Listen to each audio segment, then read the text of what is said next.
Olá, somos o curso da Biomedicina e vamos abordar o tema diabetes. Bom, falar um pouquinho o que é a diabetes. A diabetes é uma doença crônica na qual o pâncreas não consegue produzir insulina suficiente para controlar a quantidade adequada de glicose no sangue. E caso a glicose permaneça de forma elevada no organismo, esse cenário caracteriza a chamada hiperglicemia, que é capaz de causar danos em órgãos, vasos sanguíneos e nos nervos. Agora eu vou falar um pouco sobre os principais tipos de diabetes, começando com a diabetes tipo 1, que é quando a produção de insulina do pâncreas é insuficiente. Isso porque as suas células começam a sofrer um processo conhecido como destruição autoimune. Os portadores da diabetes tipo 1 necessitam diariamente de injeções de insulina, isso para manter a glicose do sangue em níveis normais. Este tipo de diabetes pode ocorrer em qualquer pessoa, sendo mais comum em crianças, adolescentes e adultos jovens. Agora eu vou falar um pouco sobre a diabetes tipo 2, que geralmente ocorre em pessoas obesas com mais de 40 anos de idade, mas atualmente se vê com mais frequência nos jovens. Isso por conta dos maus hábitos alimentares, sedentarismo e até mesmo estresse da vida urbana. Nesse caso de diabetes, encontra sim a presença de insulina, porém sua ação é dificultada por conta da obesidade, processo conhecido como resistência insulínica, uma das causas da hiperglicemia. E por último, eu vou falar um pouco sobre a diabetes gestacional. A presença de glicose do sangue alta durante a gravidez é denominada diabetes gestacional. Normalmente ela se normaliza depois do parto. No entanto, mulheres que apresentaram ou apresentam esse tipo de diabetes correm maior risco de desenvolver a diabetes tipo 2 tardiamente, e o mesmo pode ocorrer com seus filhos. Agora nós vamos falar um pouco dos sintomas do diabetes. Aproximadamente metade das pessoas que possuem diabetes tipo 2 não sabem que tem, porque essa doença é pouco sintomática. O diagnóstico precoce é muito importante para evitar complicações.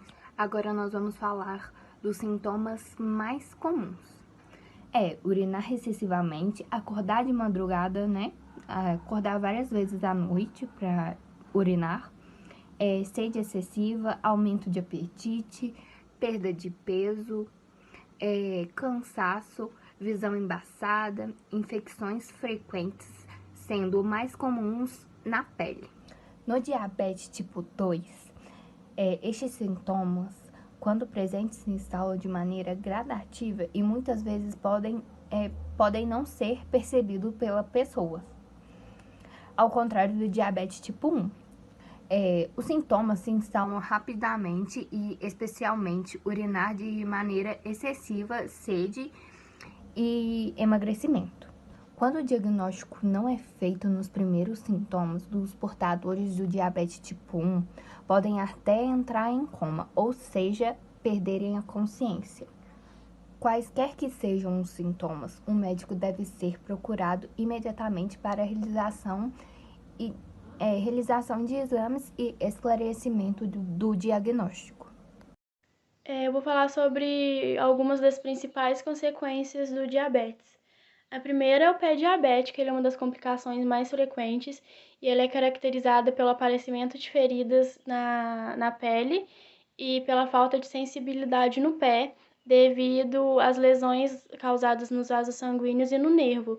E quando é um caso mais grave, é necessária a amputação do membro afetado.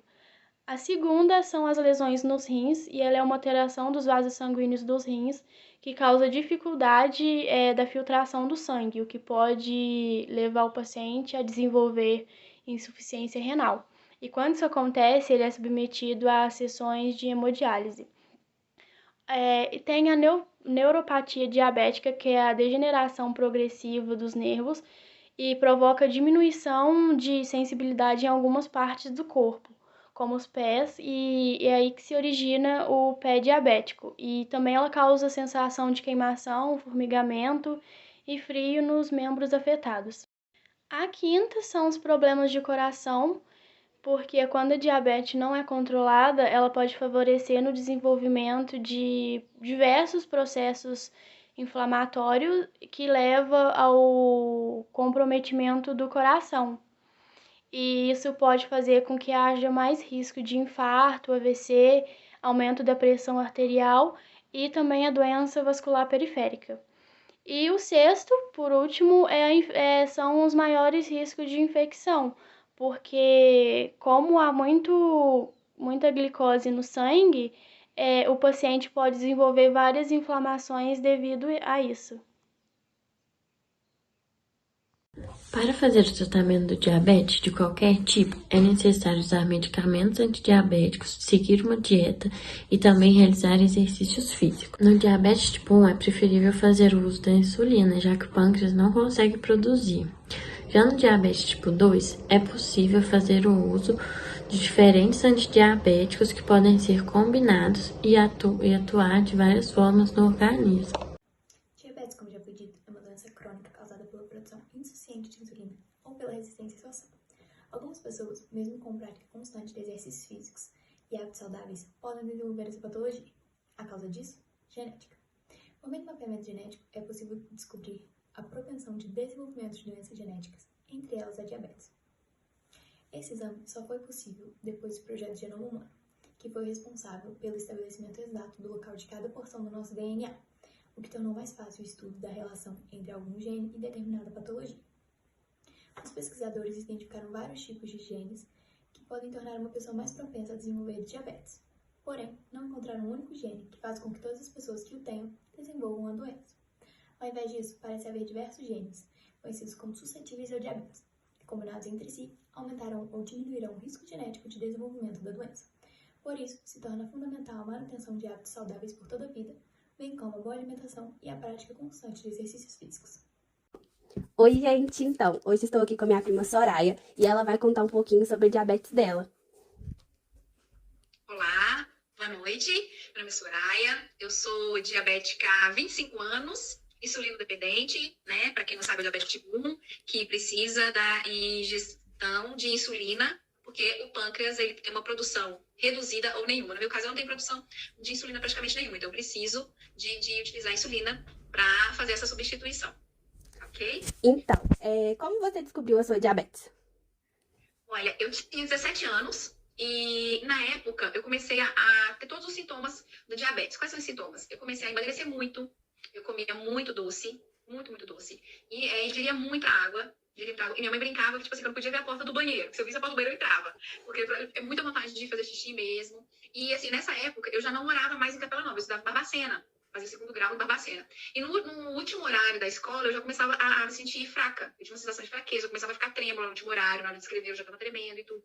E aí, e nos finais de semana, quando eu ia pra Capela Nova, eu relatava essa questão pra minha mãe. Disse, mãe, eu tô ficando muito fraca. E ela foi notando que eu tava emagrecendo muito, comendo muito doce, no banheiro toda hora. Eu disse assim, isso nos finais de semana. Então, ela desconfiou. Minha mãe desconfiou que eu pudesse estar com diabetes. E aí, num feriado, foi até no feriado de Corpus Christi, para ficar mais dias em Capela Nova, ela disse, não, vamos fazer os exames. E quando a gente fez os exames, a minha glicose deu muito alta. Deu quase 400 miligramas por decilitro, né? Então, ela estava muito alta. E aí, ela já marcou endocrinologista para mim, para vacina, e a gente já deu início ao tratamento. E no início do meu tratamento foi uma coisa muito curiosa, que eu tive o que chamam de lua de mel com diabetes. O que é isso? E quando você começa a fazer UPAs, e aí no feriado de Corpus Christi, que eu ia ficar mais dias em Capela Nova, a gente fez os exames. E quando a gente fez os exames, o resultado deu quase 400 miligramas por decilitro, ou seja, estava muito alta. E aí ela já marcou endocrinologista para mim, uma Barbacena, pediu orientações, indicações, e aí a gente começou o tratamento. E aí foi muito curioso que durante muito tempo eu tive o que é chamado de lua de mel com diabetes. O que é isso? Eu conseguia controlar a minha glicose, né, em níveis normais, só com medicação oral, mesmo sendo diabetes tipo 1. Então, durante muito tempo, durante quase um ano, eu consegui controlar a minha diabetes com medicação oral. Aí chegou uma hora que realmente não consegui mais. Eu tive que começar a aplicar insulina. Nisso eu já descobri, eu estava com 17 anos, e aí estava no 3º ano, 2º grau, quando eu comecei a aplicar insulina, eu já estava na faculdade. Então, essa parte foi interessante por esse tempo aí do diabetes, essa lua de mel com diabetes. E quais foram as mudanças que você sentiu depois que você descobriu o diabetes? Olha só, foi muito engraçado, né? Porque, tipo assim, quando eu tava com a glicose alta, passando mal, ainda a gente não tinha o diagnóstico, né, que era diabetes, eu comia muito doce, eu comia muito e tava só emagrecendo.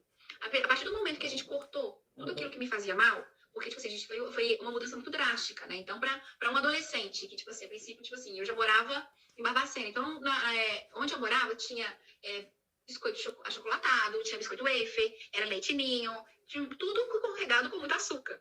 E eu só emagrecendo. Aí, partir do momento que a gente descobriu o diabetes, o tratamento foi assim, cortar o que é açúcar, diminuir a quantidade de carboidrato, ou seja, foi tudo, como estava muito alto, então o início do tratamento foi muito puxado, vamos dizer assim, né? Era tudo muito regrado, a quantidade de cada coisa que eu podia comer. E o engraçado foi isso, que eu comecei a fazer uma dieta, entre aspas, com restrição de açúcar, com restrição de quantidade de carboidrato, e aí eu comecei a ganhar peso de novo. Porque eu cortei aquilo que estava me fazendo mal. O açúcar me fazia muito mal, me fazia emagrecer, eu sentia aquela sensação de aparência de cansaço e tudo. Então, a partir do momento que eu mudei tudo isso, eu voltei a ganhar peso, eu voltei ao meu peso normal, eu voltei a ter mais disposição, voltei a ter mais coisas. Voltando a uma vida normal, no sentido. Mas o processo de adaptação dessa mudança não é simples. O processo de adaptação, porque eu sempre fui muito chocolatra, né? Meus pais brincavam que, tipo assim, que o que eu já tinha comido de chocolate na vida já valia. Não precisava me preocupar mais com isso. E eu sempre fui muito chocolatra, sempre gostei muito de doce, muita batata frita, aquelas coisas todas, que no início você tem uma restrição muito grande. A parte de doces eu tive que cortar no início. Então, tipo assim, pra mim, esse processo de adaptação, ele foi um pouquinho mais complicado. Nada assim que, impossível, difícil. Não, mas a adaptação em si era legal, sabia que era pro meu bem e tudo. Mas você tirar de uma hora para outra tudo que você gosta de comer e substituir, isso aí é uma adaptação. Tem gente que encara na boa, tem gente que não encara. No final, a gente faz tudo certo. A gente encarei super bem, que eu sabia que era pro bem, né? Então, foi tranquilo nesse sentido, assim. Quais os cuidados que você tem no dia a dia? Olha, no dia a dia, o que acontece? Eu sou insulino dependente. Então, obrigatoriamente, eu tenho que aplicar insulina, né? Então, essa é a minha medicação diária. Eu tomo 3 vezes, eu aplico 3 vezes ao dia. É porque... O que foi? Pode ir. Eu aplico insulina 3 vezes ao dia. Pela manhã, em jejum, antes do almoço e à noite. Como que é a minha insulina? Olha só, da época que eu fiquei diabética para hoje, tem uma mudança muito grande em relação à qualidade das insulinas. Hoje em dia, o que acontece? Eu tomo a Basaglar, que ela tem Alantus, que ela tem um efeito prolongado ao longo do dia, que ela evita picos de hipoglicemia. O que é isso? Quando eu fiquei diabética, a insulina, eu aplicava a insulina NPH. O que essa insulina fazia? Ela tinha, quando você aplicava a insulina, ela começava a agir no seu organismo, depois de determinado tempo ela atingia um pico e depois começava a cair. Ou seja, durante esse pico, se você tem que ter um cuidado muito grande com a sua alimentação, porque na hora que ela está lá no auge, assim, né, na absorção máxima, se você não se alimentar, você corre muito risco. Né? Eu tive muita hipoglicemia. E a hipoglicemia para o diabético, ela não é favorável. Igual você pensa assim, a glicose um pouco mais baixa para quem tem hiperglicemia, é interessante? Não, não é, porque também ela faz mal. Você tem muitos picos de hipoglicemia para quem é diabético. Uhum. Então, a gente tinha que ter uma supervisão, uma monitoração bem grande em relação para evitar esses picos. A Basaglar, que é a Lantus, ela veio a substituir esses picos de insulina. Ela tem um efeito prolongado por praticamente 24 horas, onde ela tenta manter o nível de sua glicose assim, um pouquinho mais ondulações, tentando manter o nível mais normal possível, aquilo ali, para que você tenha menos hipoglicemia. Desde que eu comecei a tomar essa insulina Basaglar, meu nível de hipoglicemia baixou assim drasticamente para tipo assim, uma vez na semana no máximo, é raro, entendeu? Assim, aconteceu antes que acontecia direto. Antes de sair do trabalho, um pouco antes de almoçar, se eu estava numa reunião ou outra, esquecia de comer alguma coisa, com certeza eu ia ter hipoglicemia. Hoje em dia, ela substitui. Então, veio a Basaglar, que eu aplico, que substitui a NPH, que é essa de ação prolongada, e tem uma outra que chama Humalog, que é de ação curta. O que significa essa insulina? A Humalog, ela vem para fazer o controle da sua glicose na hora que você vai comer. Ou, por exemplo, aí eu vou almoçar agora, eu vou ingerir mais carboidrato, eu sei mais ou menos a quantidade de carboidrato que eu vou ingerir. Então, você faz um controle da quantidade de insulina, uma log desse tipo de insulina que você vai aplicar. Então, você aplica ela quando você vai realizar alguma refeição. Então, eu aplico ela na hora do almoço, eu aplico ela na hora do café da manhã em jejum e aplico ela no jantar. A Basaglar não, eu aplico ela uma vez ao dia, no início do dia, e ela tem ação prolongada ao longo do dia todo. Eu não preciso reaplicar a insulina. A Humalog, ela serve para fazer as correções do seu nível de glicose ao longo do dia. E ela te dá mais liberdade. Por quê? Porque hoje em dia o diabético ele tem muito mais liberdade do que lá atrás, quando eu comecei. Porque a gente tem que cortar todo o açúcar, tem que cortar a quantidade de excesso de carboidrato, porque a qualidade da insulina era diferente. A Humalog, hoje em dia a gente trabalha muito com contagem de carboidrato. O que é isso? O carboidrato é o que vira açúcar no seu organismo, que vai para a sua corrente sanguínea. Então, quando você, vamos supor, vou comer, ao meu almoço hoje vai ter 2 conchas de arroz. Você faz mais ou menos o cálculo da quantidade de carboidrato que tem nisso, e você substitui, e você faz a quantidade, seu médico fala, olha, para 5 gramas de carboidrato, você aplica, por exemplo, 1 unidade de insulina. Estou te dando alguns exemplos, assim. Uhum. Então, você sabe o controle da quantidade de insulina que você tem que aplicar baseado naquilo que você vai comer. Então, isso é uma liberdade maior, até mesmo para você poder comer um doce se você quiser. Só você fazer o cálculo, aquele bombom, aquela torta, qual a quantidade de carboidrato que tem esse alimento que eu quero comer, e você aplica a insulina proporcional para evitar que você tenha uma hiperglicemia. Então, as novas insulinas te dão uma liberdade muito grande, coisa que quando eu comecei lá atrás, né, ou seja, eu sou diabética há 25 anos, né, não quero entregar a idade, mas a gente já entregou, né? A gente entregou a idade. Não teve jeito agora. Eu tinha que falar tempo que eu falei, pra que eu vou falar que eu comecei com diabética com 17? Agora me estudo que eu sou 25 anos de diabética, eu só fazer conta. Bom. Pois é. Entreguei. Oh, meu Deus. Aqui. Mas há 25 anos atrás, tipo assim, eu aplicava a NPH, que é essa que já são prolongadas, mas que tinha picos, e uma regular. Essa regular também, ela agia de 2 horas, 4 horas, e ela tem uma ação mais próxima. Por exemplo, ela agia 15 a 20 minutos depois que você aplica. A uma log não, você aplica e você já tem a resposta da insulina na hora. Então, você tem um controle melhor ali da administração que você precisa. E você precisa monitorar isso também, né? Está sempre fazendo exames, acompanhamento e tudo. Então, esse processo de acompanhamento da medicação, a forma como a gente hoje tem essa liberdade foi muito grande. Então, acho que dá uma... E tem outras formas também de insulina. Tem a bomba para adolescente, que a criança... Tem os adesivos também, que você consegue fazer monitorar de uma forma mais precisa, né? Então, existem todos os mecanismos que hoje facilitam mais a vida do diabético, vamos dizer assim, entendeu? Mas para mim funciona super bem a questão da Basaglar e a questão da Malog. Essas duas funcionam para mim super bem. Tanto é que na época da minha gravidez, o médico, a gente chegou a pensar de talvez colocar uma bomba né, para ter um controle maior ali, porque quando a mulher é diabética, aliás, a gravidez, você já corre risco de ter uma gravidez, uma diabetes gestacional, né, super comum, e ter complicações em relação a isso. Agora, a mulher diabética, a gravidez dela já é mais delicada, tem que ter um acompanhamento muito preciso. Você precisa ter um controle muito grande da sua hemoglobina glicada, que é um exame que analisa os últimos 3 meses, como que está a proporção da glicose na sua corrente sanguínea nos últimos 3 meses, não só aquele que a gente vai no laboratório e faz em jejum. Então, você precisa ter um controle muito grande disso antes de pensar em engravidar. Por que isso é importante? Porque você tem um controle, uma hemoglobina glicada normal, por exemplo, na faixa do 5,7 percentual, que é a faixa do ideal, né? Para qualquer pessoa, independente de ser diabética ou não. E para você ter um controle maior da sua gravidez, porque você pode vir a ter complicações durante a gravidez. Então, tipo assim, a gente fez um acompanhamento muito grande, até o meu médico falou assim, beleza, você pode engravidar. Quando ele falou que eu podia engravidar, engravidei. E aí, como o meu controle, né? A gente tinha um controle muito preciso em relação a exames. Eu chegava a fazer 6 exames, aquele de furar o dedinho, para ver quanto que tá a glicose por dia. Cheguei no final da gravidez com os dedinhos tudo picadinho, porque eu fazia 6 por dia.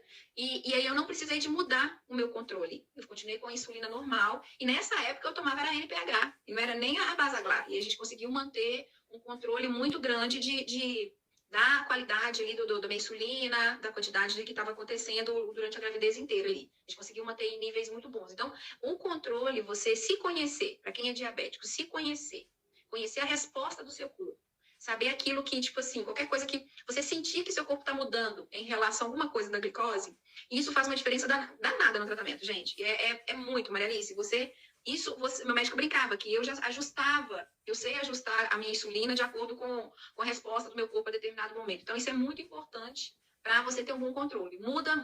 Hoje em dia, a gente tem mais flexibilidade em relação à alimentação. Vou estar falando com vocês, a contagem de carboidrato, ela é um libertador, né? Porque hoje em dia, não vai virar regra. Todo dia você vai estar comendo um monte de coisa. Mas é libertador, porque você pode. Porque aquele doce ali nada mais é do que carboidrato que vai para sua corrente sanguínea, igual aquele pedaço, igual o pão integral, igual o suco de laranja, que às vezes tem mais glicose do que um doce, dependendo do doce que você for comer, alguma coisa nesse sentido. Então, é se conhecer, seguir bem esse tratamento, a forma como o médico prescreve, e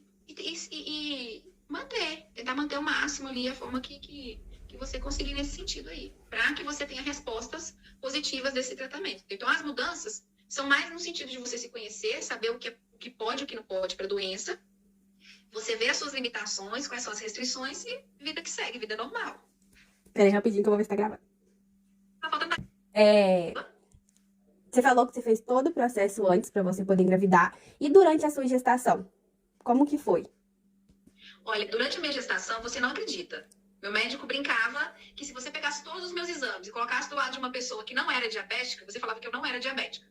Durante toda a gravidez, quando eu falei que a gente fez um acompanhamento muito próximo, a gente fez um acompanhamento muito delicado, sabe? Além do meu médico, que era endocrinologista, que me acompanhava desde o início, ele me indicou o meu endocrinologista, né, que me acompanhava, a minha ginecologista, ela me indicou um outro ginecologista especialista, né, em acompanhamento de partos assim, mais delicados, que tinha uma experiência já de trabalhar com mulheres diabéticas e tudo. E assim, então a gente fez um acompanhamento muito, muito de perto mesmo com os médicos. Um acompanhamento ali. Eu via ali na linha mesmo, fazendo tudo bonitinho e tudo. Então a minha gravidez, graças a Deus, ela foi muito tranquila. Muito tranquilo, não tive nenhum tipo de complicação, nada. Meus resultados de exames todos, por mais que todos foram normais. Eu fazia uma quantidade de ultrassom. Esse meu médico, em medicina fetal, e ele era um especialista mesmo em partos, mas assim, então ele também ele fazia ultrassom. Então a gente já tinha um volume de ultrassom para acompanhamento do desenvolvimento do bebê muito de perto. E aí o que acontece? E com 37 semanas, a Alice, ela já estava num tamanho de 37 para 39 semanas ali, 39. Ela já estava com 3,2 kg e com 52 centímetros, né? O bebê diabético, ele cresce muito rápido. As últimas semanas, assim, ele engorda muito, ele cresce muito. E aí o meu médico, né, achou aconselhável que a gente não esperasse chegar às 40 semanas, porque eu estava muito bem. Tava, tipo assim, fiquei super saudável a gravidez inteira, não tive nenhum tipo de complicação, trabalhei até o último minuto, fazia tudo o tempo todo. Uma gravidez super saudável, não parecia ser uma gravidez de diabético, de uma mulher diabética. Então, aí quando ela chegou nesse peso, nesse tamanho, que foi com 39 semanas, ele optou pra gente, então vamos já marcar cesárea, não vamos esperar as 40, porque você tá muito bem, ela tá muito bem, ela já não é mais prematura, então a gente não tem esse problema de esperar. E aí a gente foi e marcou a cesárea e ela nasceu com 39 semanas. Então foi muito tranquilo. A gestação foi muito tranquila. Muito mesmo. Ótimo, né? Graças a Deus. Graças a Deus foi muito bem, não tive nada, pessoal. A gente controlou o peso, de uma certa forma, eu procurei comer alimentação, né? Por ser diabética, a gente já tinha uma alimentação mais saudável, mas na gravidez eu procurei melhorar mais ainda essa alimentação, uma alimentação mais saudável mesmo. Eu não engordei muito, eu engordei só 7,5 kg.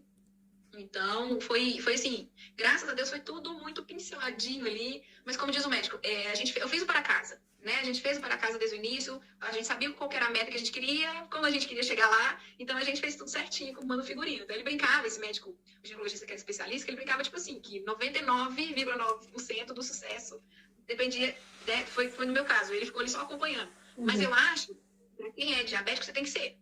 O sucesso do tratamento é dele, depende só dele. Né? Então ele tem que fazer por onde? Ele se conhecer, ver o que precisa ser feito, até como a medicação deve funcionar, fazer sua monitoração, e é isso. E hoje em dia, como que é o seu dia a dia com a diabetes, como você lida?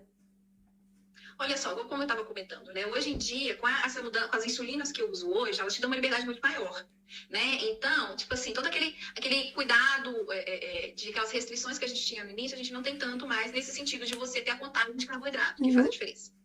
Eu confesso que tem uma coisa que eu deveria melhorar, a tal da atividade física. Foi a minha vida inteira, os médicos, a luta foi a tal da atividade física. Eu tô cansada de saber que a atividade física é fundamental para o bom controle do diabetes, para passar o diabetes de uma forma... Se é bom para a saúde de todo mundo, para o diabético também é interessante. Exatamente. Eu tenho uma falhazinha aí. Como nem tudo é perfeito nessa vida, a atividade física a gente deixa um pouquinho a desejar, entendeu? Mas, no geral, a gente é mais tranquilo. Eu acho que hoje em dia o diabético ele vive de uma forma muito mais tranquila do que antes. Hoje você tem muito mais produtos para diabetes, né? Então, tem conta de tudo para diabético. Então, você não passa vontade de nada, você não passa necessidade de nada, né? E uma coisa interessante também, que as pessoas confundem muito o diet com o light. Então, às vezes, você vai comprar alguma coisa diet, eu via isso muito, né? Lá atrás. Hoje em dia, até que não. As pessoas estão tendo mais conhecimento disso. Mas, por exemplo, você está comprando uma coisa diet, você está querendo emagrecer. Não é, gente. O light, sim, é restrição de calorias e tudo. Ele pode também ter a restrição do açúcar, né? O light. Agora, o diet é restrição total de açúcar. É zero açúcar, que é o foco para o diabético. Mas não ter açúcar não significa que é light. Chocolate, por exemplo. O chocolate diet, não sei se você sabe, mas o chocolate diet ele engorda muito mais que o chocolate não comum. Porque ele tem muito mais gordura. Ele tem muito mais gordura. Uhum. Então, aí você engorda por causa da gordura. Você não tem o açúcar, mas ele tem muito mais gordura para fazer aquela liga do chocolate, manter a consistência que o açúcar traz. Uhum. Então, muita gente confunde o diet com o light. O diet é principalmente o foco dele, a restrição do açúcar. Para quem tem essa restrição, ele precisa dessa dieta. E o light, ele tem às vezes menos caloria, ele vai ter menos caloria, que é o foco dele, mas ele pode ter açúcar ou não, dependendo qual que é o objetivo daquele produto ali, o que ele espera. Então, minha filha, quer emagrecer? Não come diet, vai no light. É light. O diet pode também ter restrição aí da caloria, mas não é garantida, vai no light. Então, outra coisa também, a gente sabe que na nossa família a gente tem outras pessoas diabéticas, não no seu nível, mas a gente tem. Tipo 2, e é bom a gente Isso. explicar. O tipo 1 é o dependente de insulina, o insulino dependente. No caso, por exemplo, que você precisa de injetar insulina diariamente para fazer a substituição, aquilo que o pâncreas não produz. Uhum. Agora, o diabético tipo 2, às vezes ele teve o diabetes por alguma coisa, por causa de um excesso de peso, ou por causa de idade, o idoso ele tem uma tendência a ter maior. Então, ou seja, seu pâncreas, qual a diferença? O pâncreas continua produzindo insulina, mas ele não produz na quantidade que a pessoa precisa. Então, ele precisa de uma complementação, de uma medicação oral, para ajudar o pâncreas a produzir a insulina, que vai manter o nível de glicose na corrente sanguínea ok. Então, as duas diferenças. O diabetes tipo 1 sou eu, e o diabetes tipo 2, que no caso é o exemplo que você ia dar, né? Isso, que no caso é o da minha mãe. Então, é isso. Muito obrigada pela entrevista. As meninas do meu grupo também agradecem. E Manda beijo pra todo mundo. pode deixar, mando sim. E é isso. Muito obrigada por ter aceitado.